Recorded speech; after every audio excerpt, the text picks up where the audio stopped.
It's our final segment, and it's right here on Today's Talk 930 KWOC and 93.3 FM. We are the Screen Team, a local movie review show where we do some of the best movies and some of the worst movies as well. So far, we've done pretty good, man. We've reviewed Space Camp and License to Drive, and we've all given positive reviews on both of those movies. What about our next movie, Hot Tub Time Machine 2? Let's find out what the panel thoughts. Doug and Stacy, you guys saw Hot Tub Time Machine 2 in theaters. Let's talk about the premise of the movie before we get to whether or not you liked it. Obviously, in the first one, there's a hot tub time machine, and right. Now there's another one. I mean, what's the basis of the story here? I think the basis of the story is there's, going back to the first movie, their lives were garbage, and they wanted to rewrite, their lives. So what if we could go back in time, how would we change? So they change, but it's kind of like that butterfly effect. If you change things, what are your repercussions? Right. Well, I guess they realize that there's some things they probably shouldn't have changed. And I don't want to give away a lot of the scenes in the movie because it is new. But Lou, who's pretty much I guess you say he's kind of the bad guy. Not really a bad guy, but he was the really funny guy in the first one, the bald guy, right? Yeah. And I think he let a lot of his success go to his head, and there were some things that happened, and the guys were like, we really need to get back and change this. So they get back in the hot tub time machine. Well, they wind up going to the future. I believe it's 10 years.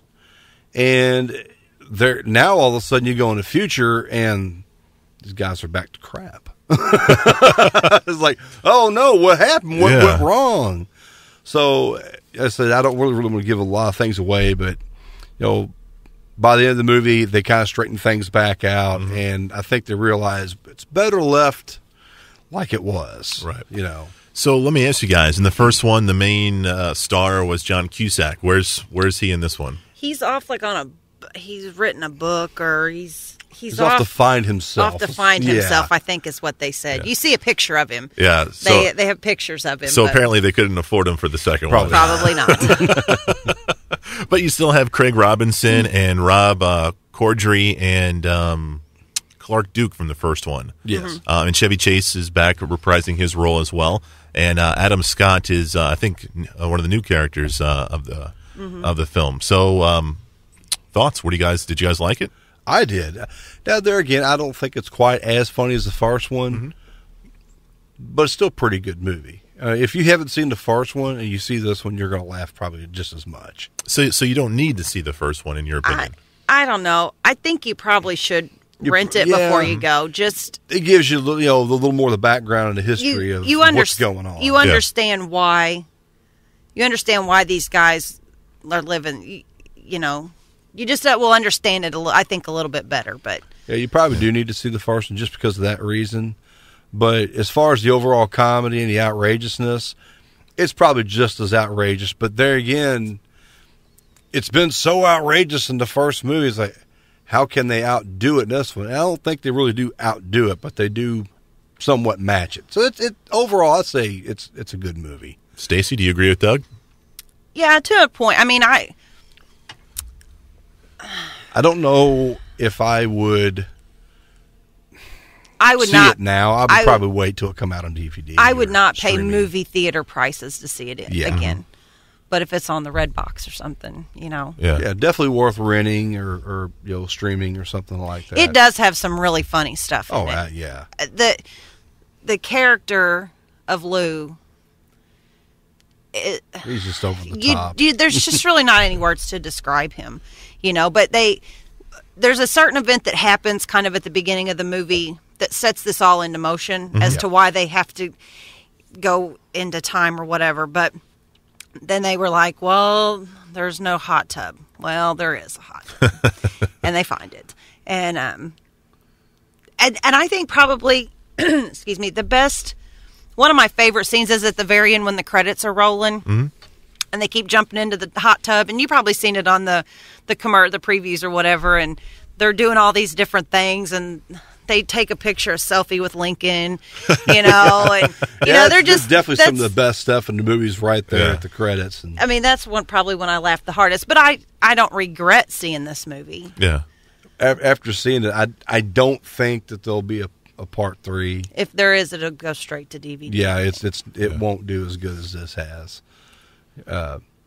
Just because of the storyline. I mean, you've pretty much done about all you can really do. You went back in time.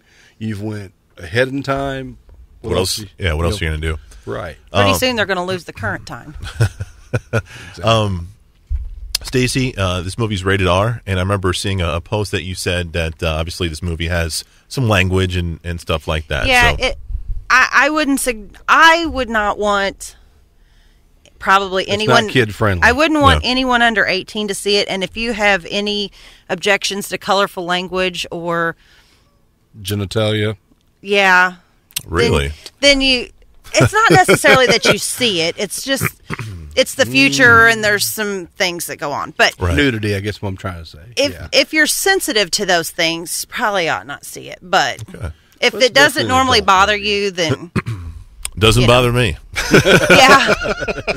I just don't want someone go. Well, for instance, the people that were in line at front of us at the theater, they had some small children that they were going to just send in there. Yeah, and then they realized it was rated R. They changed their mind, and it's a good idea that they changed their mind. No, you're going to go see SpongeBob instead. Yeah. And actually, that's exactly what they did. Yeah, that's what they did. The dad said, "No, I think you guys need to go see SpongeBob." Yeah. Oh, but Dad, no, you're going to see SpongeBob, or we're going home. Yeah. That's awesome. I can't wait to do that to Luke. Oh, it's going to be awesome. It is going to be awesome. I want to see Die Hard 7. Nope. Yeah. Dad, you're going to see. You're going to go see Twilight. No. The Rebirth. Enjoy. No, that's cruel right there. That's my job. That's right. Stacy and Doug, man, thank you guys so much for being on the show. It's always a pleasure to have you guys on the show. Next week, going to be joined by the very lovely Sabrina J. and first-time screen teamer Kim Scott. And we're doing a very special show next week. It's a theme show about adoptions. Movies about adoptions, obviously something very close to all three of us. And we're going to review the 1982 version of the film Annie. Awesome. Oh, that's a good one. We'll also review a movie I've never seen, but it's a movie about adoption starring Helen Hunt. It's called Then She Found Me. And we're going to do, Sabrina's pick is Juno, which was popular about 5 or 6 years back. Right. So that's coming your way next Saturday at 6 p.m. Remember, you can find the Screen Team all over social media on Facebook. We're also on Twitter and YouTube. And check out the brand new website, www.screenteampb.com. For Doug, Stacy, and Chris, we are the Screen Team on today's Talk 930 KWOC.